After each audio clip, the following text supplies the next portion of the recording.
Ça a commencé par une convention d'objectifs régionale sur l'attractivité des métiers. Et l'enjeu était de se dire, mais comment peut-on faire pour attirer, parler autrement de ces métiers du secteur du grand âge? Notre fonction principale était de mettre en réflexion, de mettre en travail, de mettre en délibération ces acteurs-là pour les amener à pouvoir tenter d'innover, d'expérimenter une autre manière de faire le travail.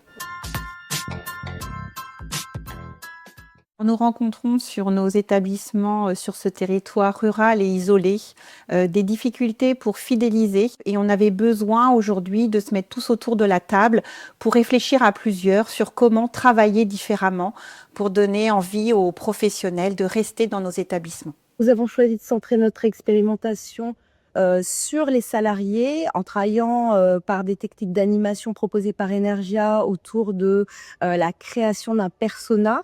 Il y a eu toute une phase d'enquête, de questionnaire auprès de salariés exerçant ces métiers pour déterminer ce qui pouvait être pour eux facteur de fidélisation dans l'emploi.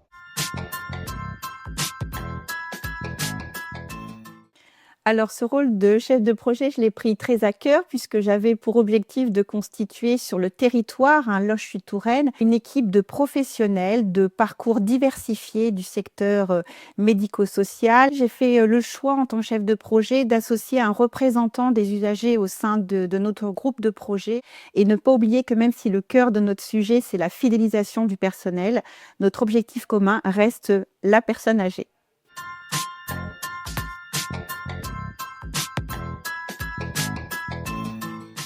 Notre rôle a été justement de retravailler avec ces équipes à partir d'un premier concept qui est l'approche domiciliaire et d'un deuxième concept qui avait été décidé qui était comment mieux prendre en compte le projet personnel individualisé et comment travailler avec ces deux dimensions pour repenser le travail et les pratiques professionnelles. Cette approche domiciliaire, dans ce contexte de l'EHPAD, ça nous a permis de garder les habitudes de vie qu'a le résident chez lui. Alors nous, c'était surtout plus l'histoire du tableau qu'on avait vraiment trouvé très très bien, d'éventuels rendez-vous médicaux, sur la météo extérieure, sur des petits repères en fait, qui sont essentiels dans la vie de tous les jours.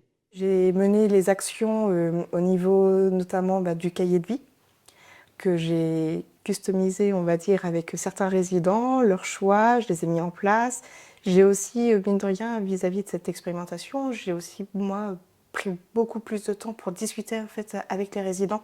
Ça lui permet aussi de réfléchir à savoir comment être acteur de leur vie, qu'en fait, aussi bien au niveau ameublement que souhaits personnels, sur l'habillement, sur plein de choses. En fait. Comme quand on est chez soi.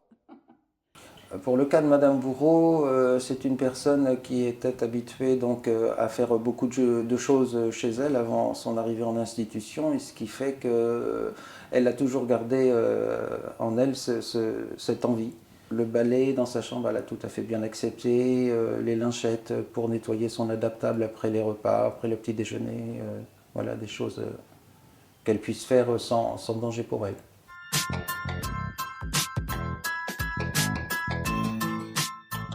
Pour nous, les tables rondes, ce sont donc des collègues qui se retrouvent avec notre responsable de secteur et on parle de la personne aidée qu'on voudrait améliorer des choses chez eux, essayer de trouver des astuces, des anecdotes pour améliorer son quotidien, son confort, etc. On discute de ce qui ne va pas et ce qu'on pourrait lui apporter le mieux.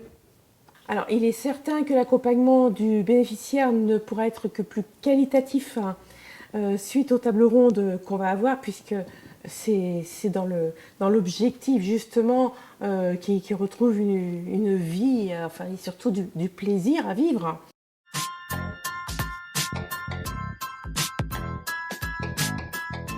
Notre rôle au niveau du conseil régional a été vraiment d'être un facilitateur et surtout de faire peut-être du lien entre le niveau régional et le niveau local. Une fois que la phase d'expérimentation a démarré sur le terrain, dans chaque structure, nous étions vraiment dans un second plan, dans l'accompagnement, le soutien et la facilitation et éventuellement l'analyse de points de blocage quand ça a existé, mais ce qui a été vraiment très rare.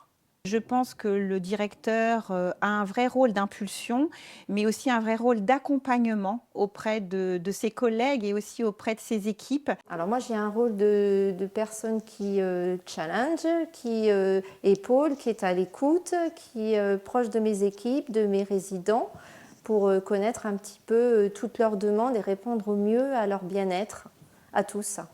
Alors mon rôle à travers cette expérimentation a été de les accompagner, de les diriger, de structurer les tables rondes, de les animer et surtout donner l'envie de continuer ce projet pour leur quotidien et leur façon justement de vivre leur fonction.